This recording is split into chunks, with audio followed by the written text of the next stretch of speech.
I'm Liv. I'm Barnaby. I'm Tamsin. Guess what? We're doing something new. We are.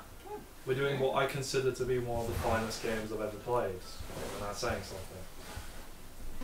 No one's going to say the name of the game, are they? Thomas was a Well, lot. Video. Yeah, Okay. but still. Massive flop. So this is the story. There is a story you're going to have to work out from these little snippets they gives you. So we're in 0.1. And that's what the first thought Thomas has, which is great. Yeah. I'm alone. Shit. Yeah. Quite sad. Yeah. So the zero stages are to teach you how Thomas Okay. works. Yeah. You like platforming, right? Barnaby hates platforming. He loves it. Bad at most things. So, Bad at most things. That's great. so the game itself is narrated by, I guess, comedian and writer Danny Wallace, who I knew beforehand as both like a broadcaster and as a friend of comedian Dave Gorman. His narration makes this game a lot more entertaining, I will say. Yeah, I think the narration is probably one of my favourite things about the game. Because it's very much like a first person sort of Yeah. narration while still talking in third person. Absolutely. This feels like he's narrating a storybook while at the same time inhabiting the thoughts of the characters, which I appreciate. It's very nice. 0.5. Also, I will say, of all the story development I've had in a video game, like, this is a really good one. It's about a fucking block. Yeah. That's impressive. I love, like, this in Limbo, exercises in how you take simple concepts and stuff and you create interesting and complicated He was ideas making progress, but because of it. there wasn't really any way to know. Now, of course, some of you may notice that Barnaby is now going fast enough that he's outdoing Danny's narration. Yeah, so. Which, you know, is fair. You know, if you're good at platforming, don't hesitate. Because there will be points later where that may not be the case. Paranoia again. But Thomas could have sworn the world was becoming more So- complicated. If it's a little hard to gather, what seems to have happened is Thomas is, from the opening, an AI that's a square, and he's having his first thoughts. And they're going from quite simple ones to quite complicated ones. Obvious. And he's going through a world that seems a bit mean-spirited, shall we say. Also, isn't the character of Thomas, he's an AI of a failed game. He didn't like it. That's the interesting part. We'll leave the discussion of that till a bit later, but what it seems to imply is that Or they're coding something, probably a game, he didn't. and that Thomas is just a test AI that they're not really paying too much attention to. No Maybe. doubt about Yeah, because at the start they talk about how the project was a failure, Yes. but yet Thomas was still They use the created. words flop, which is Yes. usually a like businessy word instead of like a executive. It could be that these levels are just like failed game levels from Yeah. this flop game that never released, which would be really cool. I really Because that's appreciate what I took from it. I took it from, like, the idea of it was they had created this game that they decided wasn't good, and then just sort of left it running, and the AIs went off and started developing thoughts and things. No, Hollywood, no. Well, You don't take full damage. I know I don't. I It's just. just a bit of an annoyance. Oh man. Yeah, no, I like that idea. Like, the other perspective I take from it is that so far what this could be is a testing ground for their code, where they just Yeah. test out ideas. Thomas. Anyway, welcome to 0.2. The world Here's a theory. was training him. He could feel himself getting smarter. So Thomas thinks that the world is a big old test, and that he's going to learn from this world that's testing Each him. generation, he'd become a pretty skilled jumper. Plus, of course, there's the fact that you identify with a square called Thomas. That's pretty cool. Yeah, that takes like quite a lot of doing, I think. I'd say it's good writing, which I appreciate. Saying identifying with a square, like the square's the only thing you can interact with, but you're definitely identifying with the voice. I submitted hundreds of bug reports. I told that idiot this would happen, the overlapping scripts.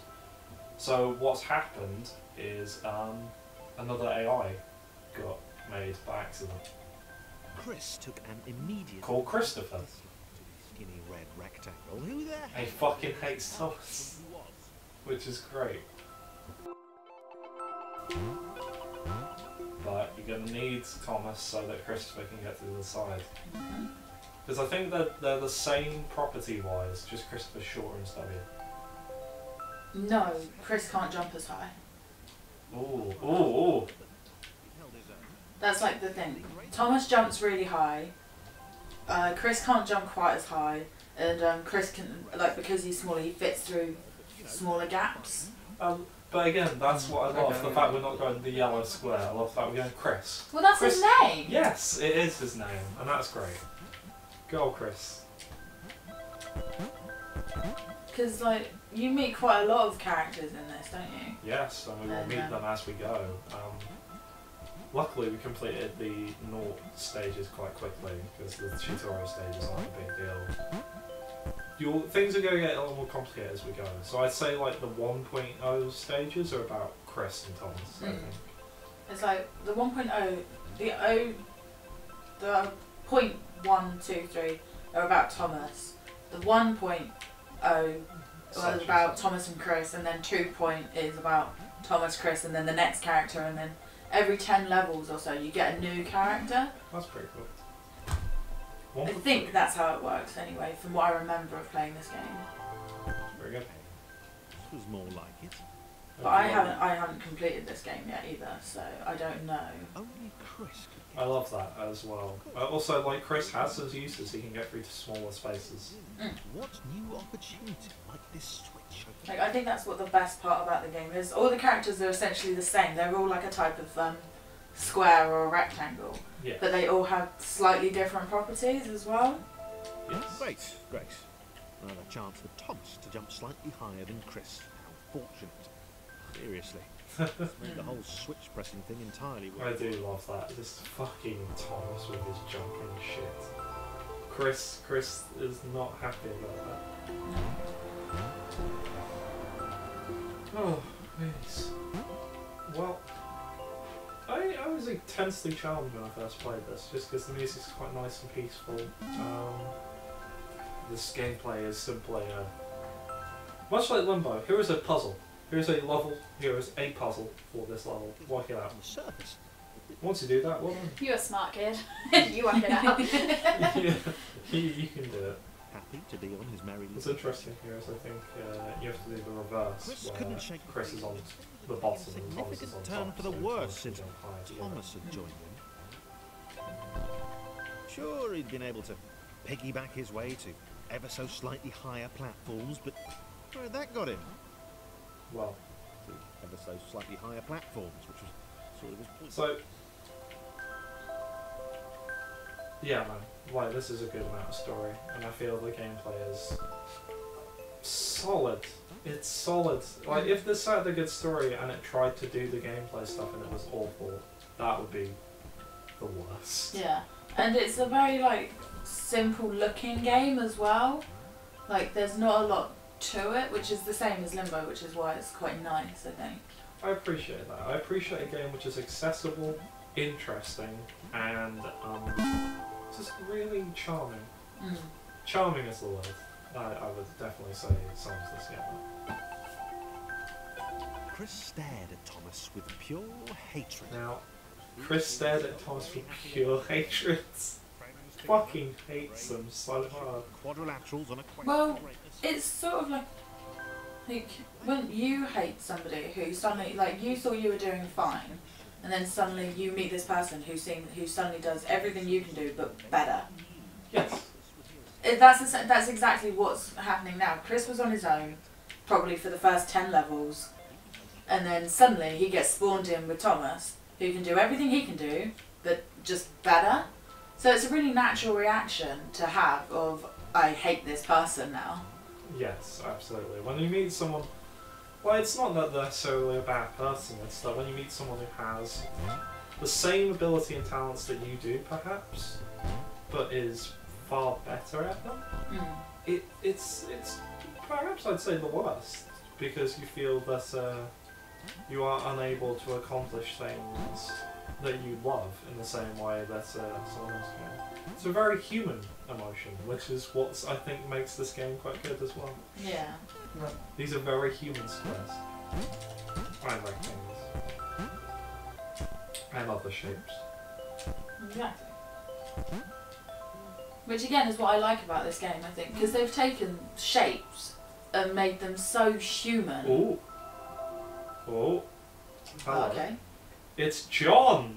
This was his chance. A moment. What are you naming here? Look, the squares. John is the tall yellow one. Chris is the short orange one, and Thomas is the red one. Yes. They all have names. And they all have personalities, which is great. John, How are they? How do you make them personable? they have emotions. In every bit before the level, they have a moment where Danny Wallace narrates how they're feeling. And he talks about the fact that John is big and happy and he's quite, like, yeah, let's do this. Chris hates Thomas and he hates feeling inadequate. And Thomas is just confused. He feels alone and he's trying to work out what it means and how to get smarter and deal with things better. So you're like, let's watch. This would not do. John needed room to show off his exceptional skills. As it was, he was trapped on the wrong side of these little dot things. There you go. Where did they come from, anyway? Everyone, every little shape has something to say and something to think about, which is pretty good. Not sure if they ever perhaps talk, but they do have things John to inhaled the think air about. of the open space, and it smelled. Third person, though. Yes. Yeah. Everything is from a third-person perspective, but is in the thought To process. use time. Yeah. Those little dots, how it was done. Oh, John that's pretty cool. had to press the switch to let the little dots catch up with him. John Kidd, these nervous. So yeah, John's a showboater, Thomas is nervous, and Chris is fucking nihilistic as These shit. years. I appreciate that video game. I appreciate these thought processes.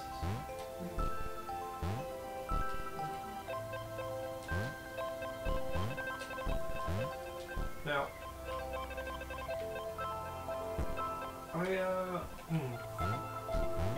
what stopped you from playing on this days? I wanted more space on my PS4, And and there was other games that I played more than this one. that's fair enough. But I do really like this game, and now that I've got it re-downloaded and I have the space for it, I will probably pick it up and play some more. I'm glad that, so you enjoyed it as well. Oh yeah, no, I love it. I had it on my laptop as well, so I've got it on Steam, and I got a lot further on Steam than I did on here. But I'm normally better at games with a controller Yeah. rather than computer games, but I still do really enjoy computer games. Like, I've only ever played the Borderlands games on a laptop, which reminds me I need to get back into the pre-sequel again.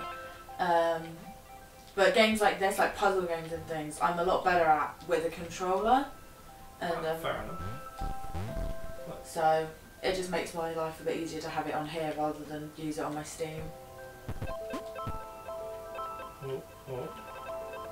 What were you balanced on then? I think he somehow got the edge of that little bit. That's No, the game plan one. Now there we go. Well done. So that's 6. That's this. Is this 1.9? We're nearly done to Oh. 1.0. We're only 15 minutes in. It's not bad. Oh shit! And we're at the point that your file on this is on as well.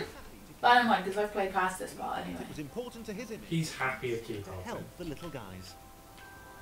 So yeah, John does want to help, but he does want to help because it makes him look good as well, which is Yeah. a nice touch.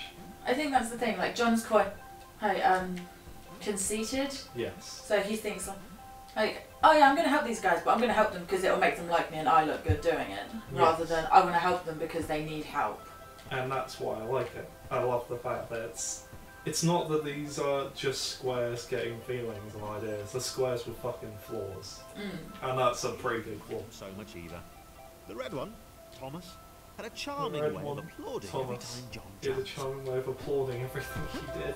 The angry orange one was less immediately likeable, but his unremitting And apparently Chris's fucking nihilistic tendencies make John laugh his ass off. Or his Andy, what are you square. doing? I don't know, I Is it saw like something this interesting I thought I can interact with. This is a lot kinder in terms of death than Limbo. Limbo. How do you die? Certain pools of like acid, shall we say, and other things to come as well. It's a very as you can tell, this stage is about making all three of them work while maintaining them together. But apart from that, it's just you don't take fall damage or anything, so they can fall from whatever height, and then they live. So it's quite nice.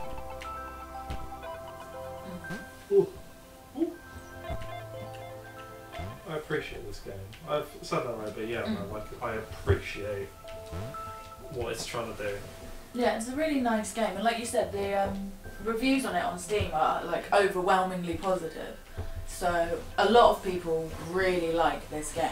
I guess the thing is, like, especially with the modern environment games, it has, like, in terms of angles, it does everything that it can to avoid being the things people hate in games that try to be good. So it's not, it doesn't necessarily have a big overwhelming message, a political, ideological one. It has a message to say, but it's just a nice one. There are no themes of social or ideological justice, which people do take umbrage with because, of course, they, for some reason. There's a good gameplay system behind it that's interesting and uses already established archetypes of platforming, but at the same time makes the game feel nice and new and fresh because it's done in a simple, interesting manner. And its story is charming. That's, again, I've said that, but that's the best way to describe it. Its story is charming, so it doesn't feel like it's trying too hard, nor that it's not doing anything at all. Which is why Limbo is fun, but you understand that if you want a really deep story, you're not perhaps going to go to Limbo to find it. No, because despite the fact there is a story behind Limbo, unless you had read the synopsis of the story, Yes. you're just sort of dropped in this world and you're like, okay. And some people hate taking that long to interpret stuff. Some people Yeah. love like the Dark Souls or the idea of look for all the clues, find the thing somehow. Whereas some would just like a simple story that they don't have to worry too much about. And this game does really well at that.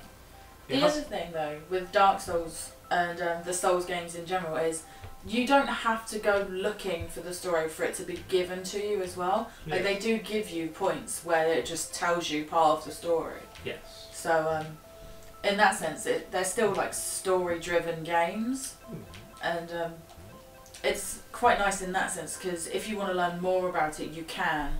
But then you have some people that don't find the whole aspect of them being a story. Well, maybe not like the aspect of them being a story, but don't like trying to interpret and going out of their way to find the story. And just enjoy playing it all the way through and just finding out the little bits that get given to them. Which I think is a bit of a waste because Dark Souls and like the Souls games in general have got these really deep lores behind them, and you just don't find them if you just play the game. It may seem dumb, but I want to say that I love this game enough that I'll show you. I got all the achievements in this game, and it's the only game I've ever got this. How many achievements are there in this game? There are 35. You have all of them? Yes. Oh my god. Because I love this game. I think this game is absolutely stunning. And that's the thing. To be a stunning game for me, you don't have to look like Skyrim or Souls. Definitely not. That's cool and all, but this game didn't have to. It just had to be really lovely. Yeah. That's the only way I can say it. And it sounds... Oh! John, no! Bye, John. John! It really hurts. Yeah. I don't think I've unlocked all the achievements in any game, to be honest. I've never. Like, This one is easier than I think most because it's all about platforming and taking that little step to get one other thing. yeah. And they're not the hardest platforming. Like that, you see that square? If you jump and collect that, you get an achievement. Oh, you can do it. Those are what you collect to get achievements in this game. John could probably just jump at it, get it, and then climb back up. Is that what you were doing earlier, Bonnie? Yeah, but But I think you need a little. You need no. like a little extra ledge, didn't you? Oh, you could just jump off that. Yes, you could actually. Yes. No, I'm sitting silent and wait for Bonnie to get the achievement. no, I'm not gonna do it. I'll just progress the story as well. No, fair. Okay.